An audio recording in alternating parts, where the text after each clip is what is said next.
What's happening right now is a hostile takeover of the U.S. government. I'm going to tell you right now, people are going to die in very large numbers around the world who are expecting the United States to live up to our promises to get them medicine, to get them help. Donald Trump says, we don't care. You go die.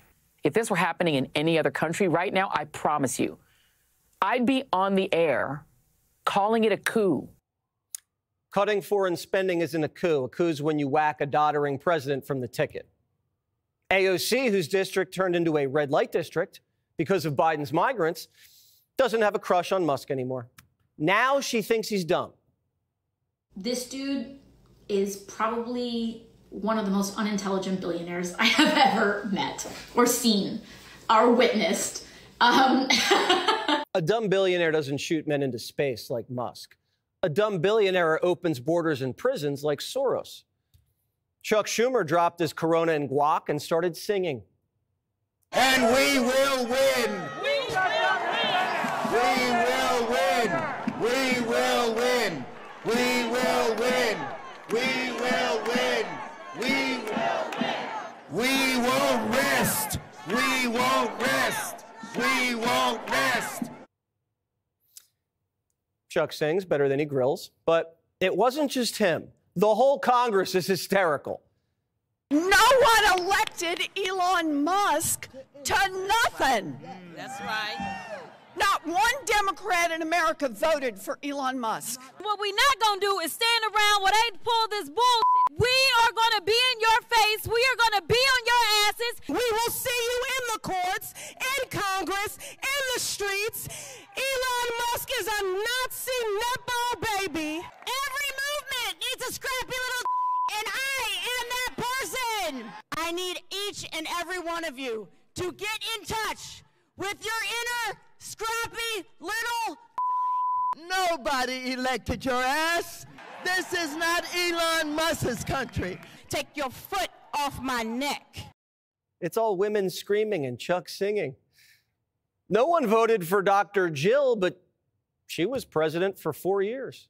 Some elected Democrats are so steamed about Doge. Congresswoman LaMonica McIver says we are at war.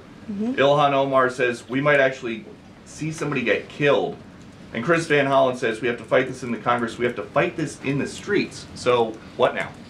And may I just point out, if you heard that type of violent, enticing rhetoric from our side of the aisle, from Republican leaders on Capitol Hill, I think there would be a lot more outrage in this room today.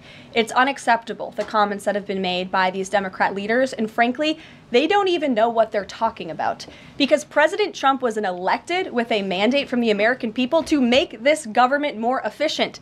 He campaigned across this country with Elon Musk, vowing that Elon was going to head up the Department of Government Efficiency, and the two of them, with a great team around them, were going to look at the receipts of this federal government and ensure it's accountable to American taxpayers. That's all that is happening here, and for Democrat officials to incite violence and encourage Americans to take to the streets is incredibly alarming, and they should be held accountable for that rhetoric. It sounds like something that they're most concerned about is Doge engineers with access to Treasury systems. Can you clarify, do the Doge engineers have read-only access in these systems, so they are not allowed to write new code? No. They are not, okay. No.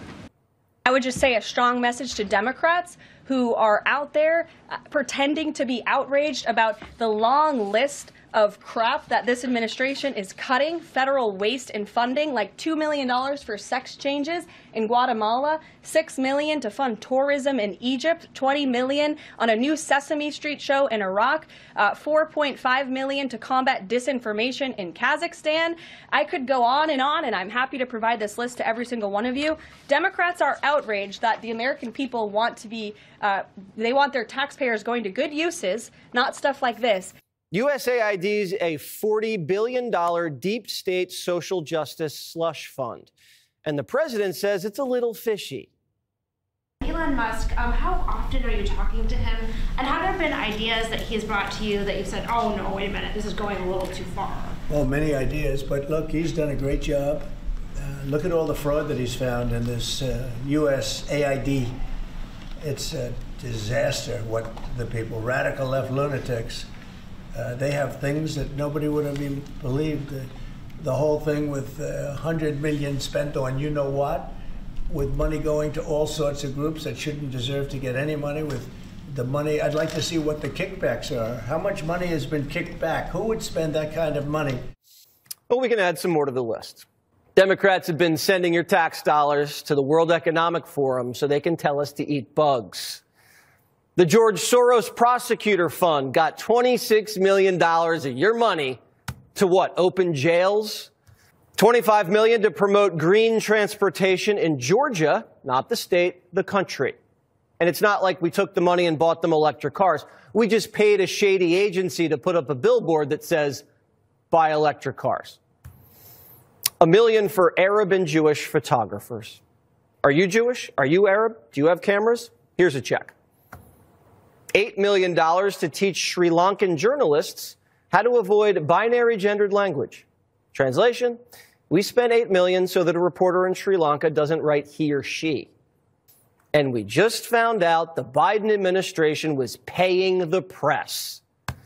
During the last 4 years, Politico received $26 million from the federal government. $8 million just last year. The Biden administration was paying a D.C. insider publication that happened to never report anything bad about the Biden administration. So upon coming out here to the briefing room, I was made aware of the funding from USAID to media outlets, including Politico, who I know has a seat in this room. And I can confirm that the more than $8 million taxpayer dollars that have gone to essentially subsidizing subscriptions to Politico on the American taxpayers' dime will no longer be happening. The DOJ team is working on canceling those payments now. How critical is government funding to Politico's bottom line? Not sure. But on the day of the freeze, they couldn't make payroll for a couple hours. It's not just Politico. The New York Times got millions. BBC got money. PolitiFact was funded by the Biden administration. Biden was censoring you and funding independent fact checkers to call you a liar. And if Kamala would have won the election, the money would have kept flowing. Politico must have known that. They wrote puff pieces about how fantastic she was. Don't bite the hand that feeds you. The deeper we investigated USAID, the more it looks like a dark money Democrat super PAC. And if you take all of the executives from USAID, the Clinton Foundation, the Gates Foundation, the World Bank, the WHO, you get a Venn diagram that would tickle Kamala Harris. Burisma got a contract with USAID through Hunter. It was so shady that the Obama White House was like, nice try, and canceled it. Hunter's firm was repping clients who were trying to cash in on USAID disaster relief in Haiti. And by the way, the Clinton Foundation worked arm in arm with USAID in Haiti, and $1 billion disappeared, and Haiti is still Haiti. USAID was pouring billions into the hands of open borders groups. We were literally funding the invasion and buying them gift bags as they left. Here's Stephen Miller.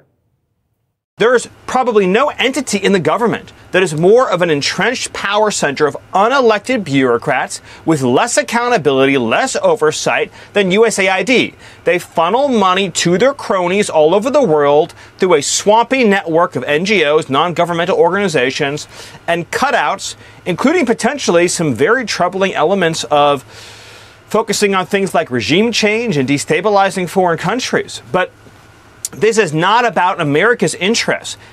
Donald Trump is courageously restoring democracy. Americans voted for one man, Donald J. Trump. They voted for Donald Trump to make government accountable to the taxpayer. And USAID is only 0.7% of the federal budget. If they found this much fraud and corruption in this one tiny agency, imagine how bad the rest of it is. Imagine what we'll find in the Pentagon. For them, it's about power, not your tax dollars. Democrats need dark money agencies like USAID to staff their cronies, launder money, wage information warfare, and sabotage Trump. But Musk sniffed it out and doged them. They're not mad about the money. They're mad they got caught. We're only in week 3. Who else is getting paid? Who else is getting paid? What's your judgment of Elon Musk and Doge so far? I think we're in a strange historic moment. Everything from developing Gaza to taking on AID to what the most fascinating thing Musk has done, very similar to what he did earlier at SpaceX and Tesla and others. He's brought in very young people who are computer geniuses. He's got a bunch of people in their early 20s who are brilliant. And what they're doing is they're using computers to run the numbers. And as you saw with AID, once they began running the numbers, they said, whoa, look at all this money. AID always refused to tell Congress what it was doing. Yeah. It's a totally rogue, out-of-control agency. So I think historians will someday say that Elon Musk, as a junior partner to President Trump, is a major factor in getting America back on track, in getting the government under control, and in saving the taxpayers a huge amount of money. He makes news constantly. He's wonderful for the news business. Newt Gingrich, thank you very much for joining us, Newt. My best to everyone. We'll see you again soon. Thanks.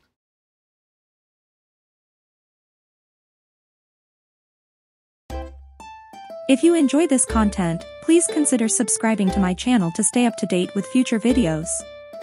Thank you for watching.